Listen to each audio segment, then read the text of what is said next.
तो दोस्तों स्वागत है। आज हम बात करने वाले हैं राजस्थान की कला और संस्कृति के एक बहुत ही जरूरी टॉपिक पर, राजस्थान की लोक देवियां। देखिए, ये एक ऐसा टॉपिक है ना जहां से एग्जाम में सवाल पक्का बनता ही बनता है। और ये सिर्फ आस्था की बात नहीं है, ये इतिहास और हमारी परंपराओं का वो मेल है जो एग्जाम में बाकियों से एक कदम आगे रख सकता है। तो फिर देर किस बात की, चलिए शुरू करते हैं और इस टॉपिक की हर एक परत को बारीकी से समझते हैं। आज हम क्या क्या कवर करने वाले हैं उस पर एक नजर डाल लेते हैं। सबसे पहले हम कॉन्सेप्ट समझेंगे कुल देवी और आराध्य देवी का। फिर जो मेन देवियां हैं उनको डिटेल में देखेंगे। इसके बाद राजवंशों से उनका क्या कनेक्शन है वो जानेंगे। और फिर देखेंगे कि पिछले सालों में कैसे सवाल आए हैं, कुछ प्रैक्टिस करेंगे और लास्ट में एक फटाफट रिवीजन करेंगे। तो पूरा पैकेज है। ठीक है, तो इससे पहले कि हम देवियों के नाम और मंदिर रटना शुरू करें, सबसे जरूरी काम करते हैं। लोक देवी, कुल देवी और आराध्य देवी के बीच का जो बारीक सा फर्क है उसे समझ लेते हैं। सच बताऊं तो सबसे ज्यादा कंफ्यूजन यही होता है।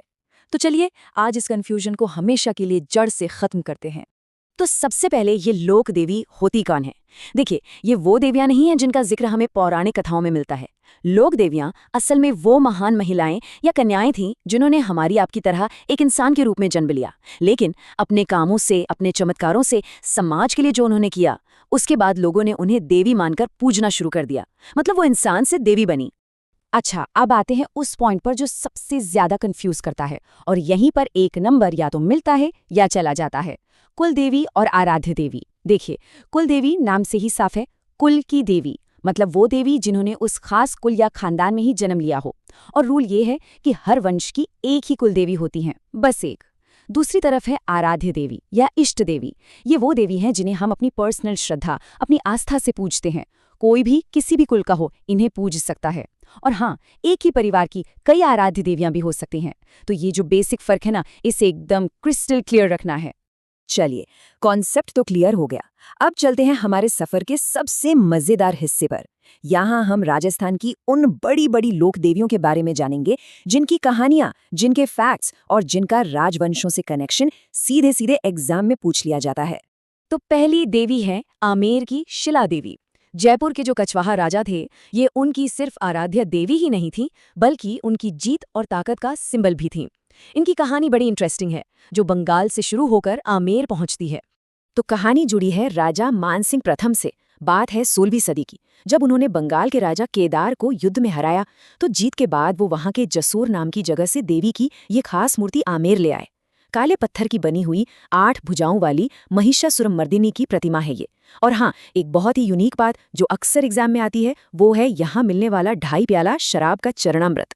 इस मूर्ति से एक कहानी और भी जुड़ी है जो इसे और भी खास बना देती है। कहते हैं कि पहले यहाँ नरबली होती थी। जब राजा मान सिंह ने इसे बंद करने की सोची तो देवी नाराज हो गईं और उन्होंने अपना मुंह दूसरी तरफ फेर लिया। कहा जाता है कि तभी से देवी की मूर्ति की गर्दन थोड़ी टेढ़ी है। देखिए, यही छोटी छोटी कहानियां इतिहास को कितना यादगार बना देती हैं, है ना? अब आमेर से सीधा चलते हैं बीकानेर। देशनोक में विराजती है करणी माता, जिन्हें पूरी दुनिया चूहों वाली देवी के नाम से जानती है। इनका रुतबा ऐसा है कि राजस्थान के 2 सबसे बड़े राजवंशों का इतिहास इनसे जुड़ा हुआ है। यहाँ पर जो कुल देवी और आराध्य देवी का फर्क हमने समझा था ना, उसका बेस्ट एग्जाम्पल मिलता है। देखिए, करणी माता चारण समाज की तो है कुल देवी, लेकिन बीकानेर के राठौड़ वंश की है आराध्य देवी। इनके बचपन का नाम रिद्धिबाई था। और जो सबसे बड़ा हिस्टोरिकल फैक्ट है वो ये कि जोधपुर का जो विशाल मेहरानगढ़ किला है, उसकी नींव खुद करणी माता के हाथों से रखी गई थी।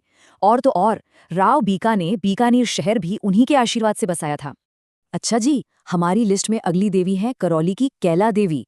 इनका जो लक्खी मेला लगता है ना, वो राजस्थान की लोक संस्कृति का एक जीता जागता वाइब्रेंट फेस्टिवल है। तो कैला देवी है करौली के यदुवंशी यानी यादव राजवंश की कुल देवी। मंदिर है इनका त्रिकूट पर्वत पर। लेकिन एग्जाम में जो सवाल बार बार पूछा जाता है वो है लंगूरिया गीत। ये खास गीत और डांस कैला देवी के भक्त उनके लक्खी मेले में करते हैं। इस एक शब्द को गांठ बांध लीजिए। लंगूरिया का मतलब कैला देवी का मतलब लंगूरिया।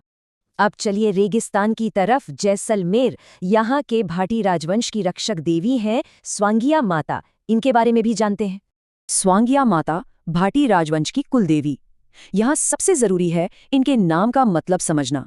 स्वांग का मतलब होता है मुड़ा हुआ भाला, और मजे की बात यह है कि यही मुड़ा हुआ भाला जैसलमेर के शाही निशान यानी राज चिन्ह में भी दिखता है, एक शगुन चिन्ह के साथ। तो देवी का नाम और राजवंश का सिंबल दोनों सीधे सीधे जुड़े हुए हैं। ये कनेक्शन एग्जाम के लिए बहुत बहुत इंपॉर्टेंट है। हमारी लिस्ट में अगली देवी हैं जालौर की सुंधा माता।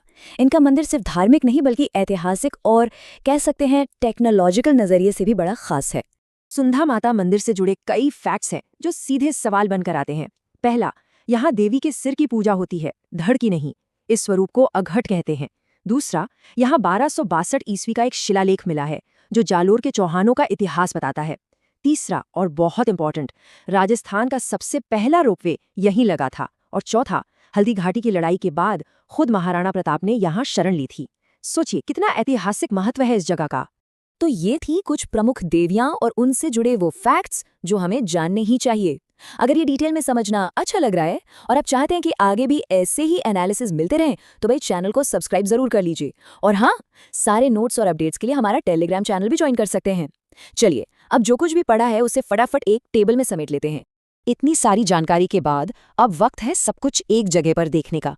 ये जो टेबल अब हम देखेंगे ना, ये एग्जाम से ठीक पहले वाले लास्ट मिनट रिवीजन के लिए समझ लीजिए एक संजीवनी बूटी है। चाहे मैच द फॉलोइंग वाले सवाल हों या सीधे सीधे, ये टेबल बहुत काम आएगी। लीजिए, ये है वो खजाना।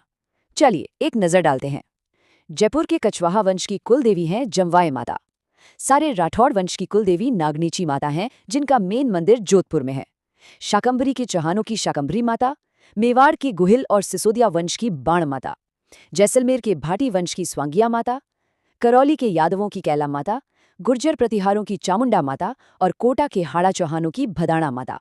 मेरी सलाह है इसका एक स्क्रीनशॉट तो बनता है। थ्योरी तो बहुत पढ़ ली, अब देखते हैं कि असल एग्जाम में सवाल कैसे आते हैं। ये सवाल एक असली पेपर में आ चुका है, तो ध्यान से देखिएगा। सवाल बहुत सीधा है, लांगुरिया गीत किस मेले का आकर्षण है? याद कीजिए, मैंने कहा था कि यह सवाल बार बार आता है। क्या लगता है क्या है सही जवाब? और सही जवाब है ऑप्शन नंबर 4, कैला देवी मेला। बिल्कुल जैसा हमने अभी अभी पढ़ा था, करौली में कैला देवी के मेले में ही लांगुरिया गाया जाता है।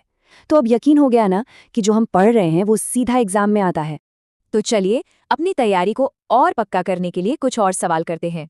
अब आपकी बारी है, अपने दिमाग के घोड़े दौड़ाइए और सही जवाब सोचिए। पहला सवाल, कौन सी लोक देवी हैं जिनका कनेक्शन मुड़े हुए भाले से है और वो किस वंश की कुल देवी हैं? याद आया कुछ? नाम का मतलब और राज्य? जी हाँ, बिल्कुल सही जवाब है ऑप्शन 2, स्वांग्या माता भाटी। स्वांग मतलब मुड़ा हुआ भाला और यह भाटी राजवंश का प्रतीक है। बहुत बढ़िया। अगला सवाल बिल्कुल फैक्ट बेस्ड है।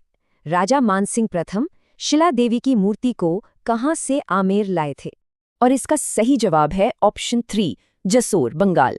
राजा मानसिंह बंगाल को जीतकर वहां से ये मूर्ति लेकर आए थे। इस फैक्ट को अच्छे से याद रखना है। चलिए आखिरी सवाल, और ये थोड़ा सा ट्रिकी है तो ध्यान से। बीकानेर के राठौड़ों की आराध्य देवी कौन है जिन्होंने मेहरानगढ़ दुर्ग की नींव भी रखी थी? सवाल में आराध्य देवी पूछा है, कुल देवी नहीं, इस पर गौर कीजिएगा। और सही जवाब है 4, करणी माता। शाबाश, यही वो छोटा सा फर्क है जो हमें समझना था। बीकानेर के राठौड़ों की आराध्य देवी करणी माता हैं, लेकिन पूरे राठौड़ वंश की कुल देवी नागणेची माता हैं। बहुत अच्छे। चलिए अब आखिर में पूरे सेशन को कुछ की पॉइंट्स में समेट लेते हैं। ये आपका फाइनल सुपर फास्ट रिवीजन है ताकि सब कुछ दिमाग में एकदम पक्का हो जाए।